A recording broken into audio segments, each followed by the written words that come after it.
Hello, welcome to Coast of Sean. Today I'm at Alton Towers. I'm going to have a walk through the gardens and have a look what the gardens has to offer. It's part of the park that I don't sometimes visit. You know, we come with our families and we all end up on the rides and all around the food places. And sometimes we go unnoticed how much beauty there is in the gardens. So let's have a look. Now obviously there's numerous ways you can enter the gardens. You can come off the main walkway on the other side. I'm actually underneath. So if I just show you where I am, I'm obviously just in front of the house. And I'm going to go through the main walkway, which is this great gated entrance. So let's have a look. So I've literally walked 20 foot through the gate, and I'm sure you'd agree, this is what sort of greets you. It really is a beautiful setting.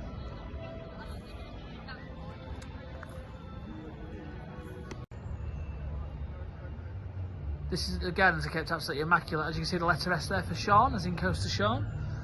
No, not really. Obviously, it's the Shrewsbury family. The Shrewsbury family were the family that lived in the stately home from the 1800s. Sometimes you hear Alton Towers and you think of the rides and the noise and the crowds, but I mean, it's just fair to say we've come into the gardens. As you can see, I mean, the gardening team that keep on top of this doing an absolutely immaculate job. I mean, the grass is absolutely pristine, every single flower bed's perfect, there's not anything out of place, so there's obviously some manpower goes into this. Right, we're going to go walk right down now into the gardens. I mean, there's a fountain down at the bottom, things like that. I can't see the fountain, so I don't think it's on, but we'll have a look. It's worth noting as well, if you do come into the gardens, I don't know if you saw the sign at the start of the video, it does warn you that there is numerous steps and slopes, but yeah, I mean, there's a lot of this going on. So I mean, you see this path here. Obviously there is mould on the floor as well, which is not, you know, that's nature, not being dirty or anything like that, but you can see that that's sloped and steps. So yeah, definitely make sure that you've got the right footwear on, and obviously push chairs and buggies, things like that can be an issue as well. I can hear running water. I've been told that the fountain is on as well, so we're going to go down to the fountain.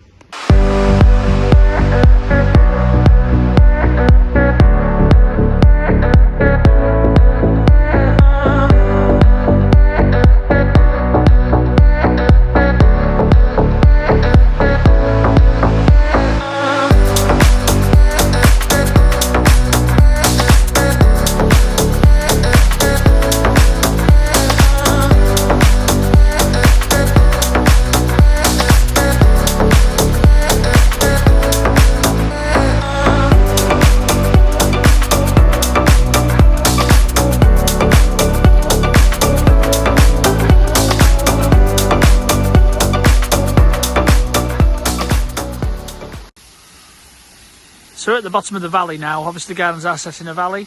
Most of the construction, the buildings and the paths and things are on the left hand side of the valley. But we're at the very bottom, like I said, in front of me is the pagoda fountain. The pagoda fountain is controlled by natural spring water, so if you know, you have a dry season, the fountain doesn't run as well, but obviously we've had a lot of rain so far this summer. I don't know if the camera can pick it up. I'd say it's shooting 20-30 foot from the top of the fountain, so it really is flowing well at the moment.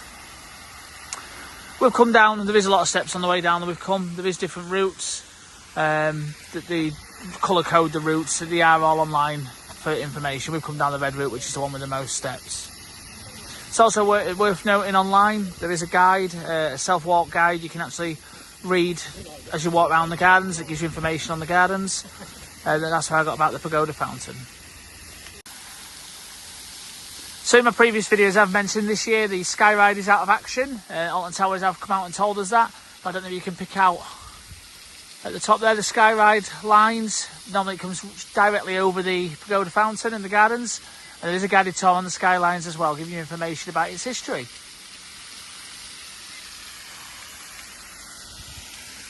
There's little paths like this all the way around the lake. The lower lake is closed off at the moment though for maintenance. Here's the lower pond that I just mentioned. As you can see around the outside, it looks like they've cut all the vegetation back so you can walk around it again, but at the moment it's off limits and they've got barriers up. You cannot go down there at the moment.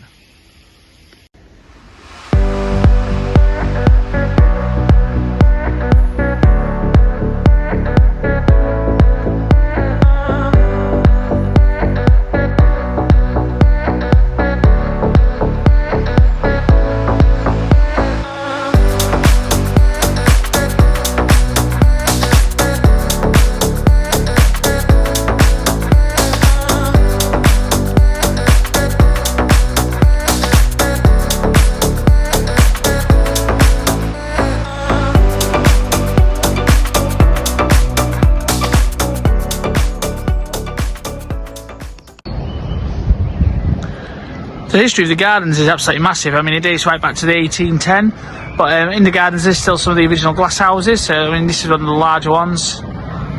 You can't go inside, but you can see they're in relatively good condition. And obviously these are the views over the valley.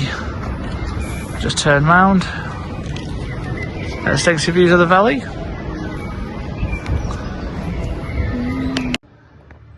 We've just walked back up to the top of the gardens now from the bottom of the valley. You can see Stonehenge in the top there. Stonehenge you can see from the main park. It's near Battle Galleons.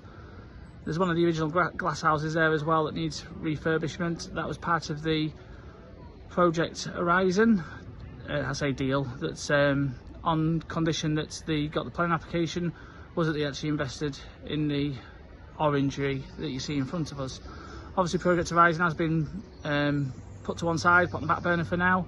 So as you can see, the orangery is just sat there, but hopefully we'll see something happening in the future. Like I say, we're at the top of the valley now, so we have come up millions of steps. You see behind me the valley. And now we're going to go back into the main park. Hope you enjoyed our little walk around the gardens there. It's always a beautiful location to visit. Now I'm going to go into the main park. Obviously being coaster Sean, it's time to get on some of the roller coasters. The queues aren't too bad today. And remember, if you have a frown, it's time to get upside down. See you in the next video. Goodbye.